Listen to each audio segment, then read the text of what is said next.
काय काम होतं जीवाचं? गुरुचं इथे येण्याचं. जीवाला कर्म बंधन लागले आणि या कर्माच्या बंधनातून मुक्त करण्यासाठी गुरु या कर्म भूमीमध्ये आले आणि या जीवाची कर्म फाच गुरु तोडतात.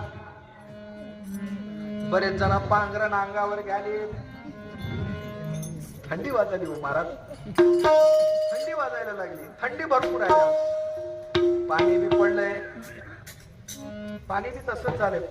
पाणीच केलंय. सुरुवातीला अरे बापू पाऊसच पडला आलाय, कसं होईल?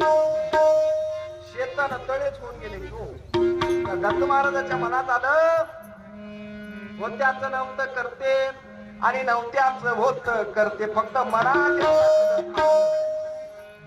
बरेच जण पांघरण टाकून घ्याले.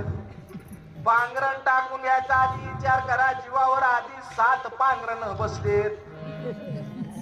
कोणते होत 7 पांघरण महाराज? तरी थंडी वाजली आम्हाला. 7 पांघरण कोणते होत? एकाएकानं पांघरण बघू.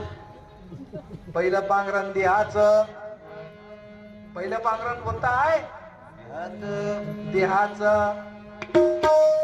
दुसरं पांघरण वेदशास्त्राचं. दुसरं पांघरण कोणतं? वेदशास्त्राचं.